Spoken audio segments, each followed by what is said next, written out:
বিসমিল্লাহির রহমানির রহিম। আজকের দিনটা দুইটা দিক দিয়ে গুরুত্বপূর্ণ।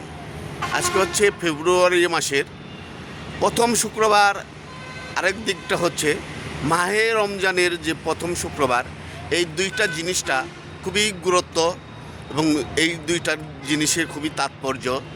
এত তাৎপর্যের পরেও আমরা বুঝি না, আমরা ধর্মকর্ম পালন করি না, আমরা এগুলো চেষ্টাও করি না। তাই বলবো, আমরা এই ধরনের যে ধর্মকর্ম বা আল্লাহর যে গুণগান, সেই গুণগানটা গাবো এবং এই মহান যে মাহে রমজানের যে প্রথম জুমা, সেই জুমার দিনটা আমাদের যেন আল্লাহ ভালোভাবে নেয়।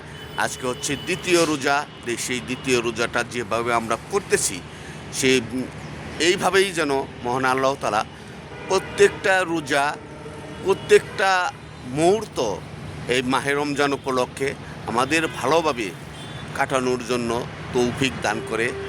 আর কি বলবো, আল্লাহ তাআলার যে কোন জিনিসটা আমরা অস্বীকার করব, এগুলো স্বীকার করার আসলেই কোনো উপায় নেই। এই ধরনের একটি ফুল আমাদের তৈরি করা কোনো পক্ষেই সম্ভব না। আল্লাহ এত সুন্দর করে আল্লাহর যে সৃষ্টিকুল যে সৃষ্টি করেছে, যত্ন করে সৃষ্টি করেছে, সেগুলো না দেখলে কখনো ভাবা যাবে না।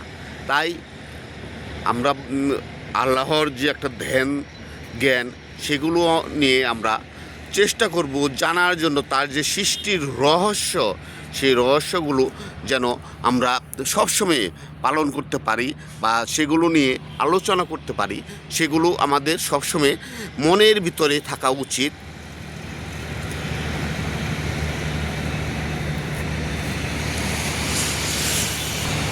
তাই আমি সাকান্দা বক্সি আপনাদের কাছ থেকে বিদায় নেব। মহান আল্লাহ তাআলার যে আজকের দিনটা যে খুব ফজিলত, যে খুবই মহিমান্বিত, সেই জিনিসটা আমি আপনাদের মাঝে তুলে কতখানি ধরতে পেরেছি সেটা আমি জানি না। আজ মহান জুমা মুবারকের শুভেচ্ছা এবং মাহে রমজানের যে প্রথম শুক্রবার, সেই মাহে রমজানের প্রথম শুক্রবারের শুভেচ্ছা জানিয়ে আজকের মতো আমি সাকান্দা বক্সি এখান থেকে বিদায় নিচ্ছি। সবাই ভালো থাকবেন এবং আমার জন্য দোয়া করবেন। আল্লাহর যেন গুণগান, আল্লাহর যেন একটা গুণকীর্তন, সেই গুণকীর্তন যতদূর পারি পালন করার চেষ্টা করি এবং দোয়া করবেন যেন এভাবেই যেন আমরা পালন করতে পারি। ভালো থাকবেন, সুস্থ থাকবেন। সবাইকে মাহে রমজানের শুভেচ্ছা জানাচ্ছি এবং পবিত্র জুমা মুবারকের শুভেচ্ছা জানাচ্ছি। আল্লাহ হাফেজ।